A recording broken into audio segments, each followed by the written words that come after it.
The bridge. It was a small village, nestled high up its hills so steep that many would call them mountains. But that was considered a word that only pretentious people would use, such as the lowlanders. The villagers were not pretentious. It was not prudent to be. Pretentiousness was at odds with the hardships of life in the hills.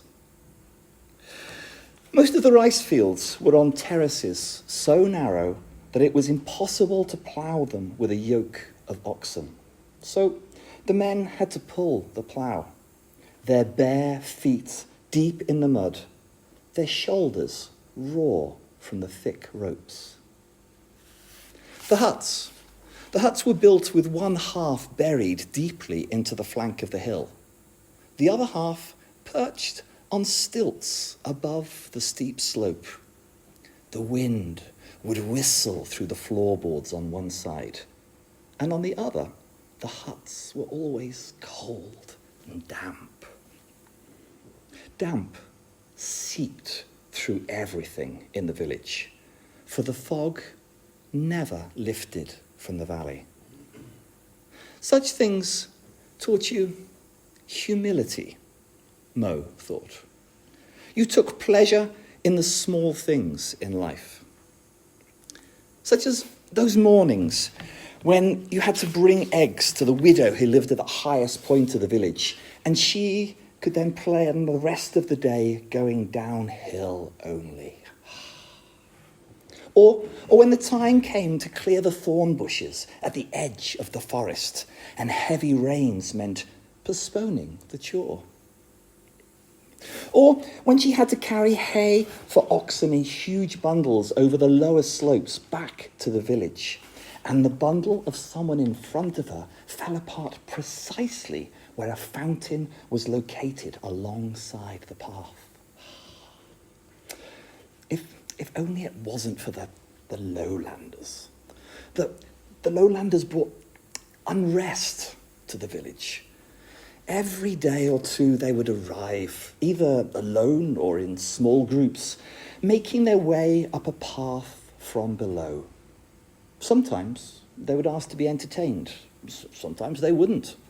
They all called the hills mountains. And they all wanted to see the bridge. That was what annoyed Mo the most. The bridge was part of the village, just like a red rump was part of a baboon. It was there, as everybody knew. But it was not something you talked about. It was an old suspension bridge with heavy guiding ropes and bamboo planks. It was situated on a steep slope below the village, and it led right into the fog. Nobody in the village knew where exactly it led or what it was fixed to at the other end. The lowlanders didn't know either. That explained why the lowlanders were so fascinated by the bridge. They walked to it, looked at it, and then they came back to the village to tell everyone they'd just seen the bridge, as if there was anything else to be seen on the hills. Pretentious, that's the word. Mo had grown up knowing the bridge, like everyone else in the village. It was your lot in life and a burden you had to bear for yourself. Like many other things in life, you either liked it or you didn't. But either way, you had to come to terms with it sooner or later. And anyway, there were so many other things Mo had to put up with in the hills that a bridge didn't make all that much difference. However, she did sometimes ask herself what this bridge was all about. One day, an old man came to the village. Some might call him a wise man, but for Mo, he was just odd.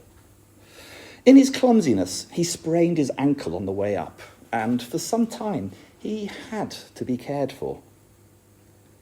Since the death of Mo's grandfather, there had been a free mattress in Mo's cabin. Her mother invited the man to stay with them. The first few days were awkward for Mo. Every evening she resolved to talk to the crackpot from the lowlands, but the next morning she would only join her younger siblings and stare at the old man from the door. After a week, the man's ankle had healed. No one was surprised when he announced that he now wanted to go see the bridge.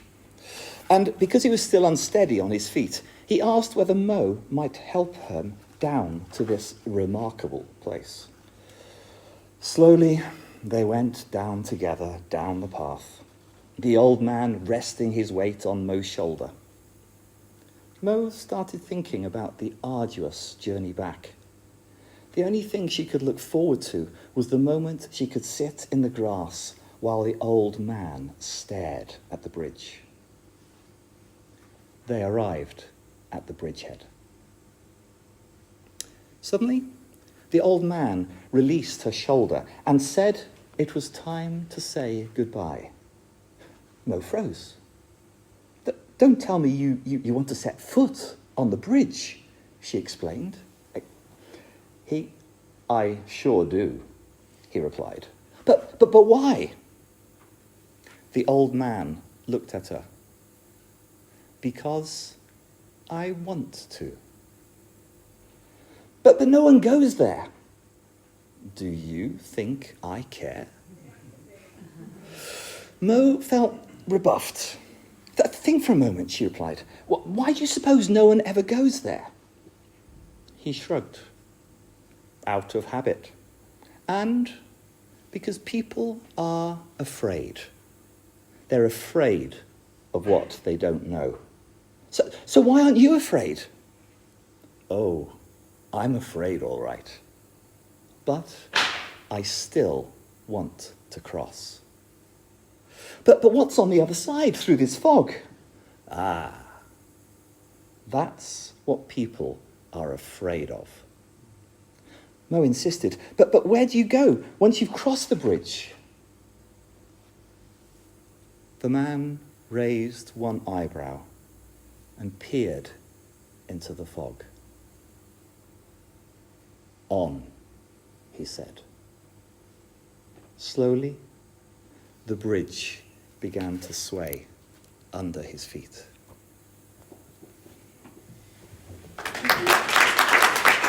In the heart of the wild where the lions roam, there's a rhythm that echoes in every bone.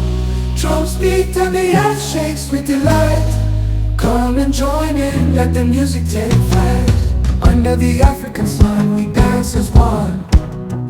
From the Sahara to the Serengeti it's begun. Feel the energy in the air, the pulse of the drum. Let the rhythm move you, let it overcome.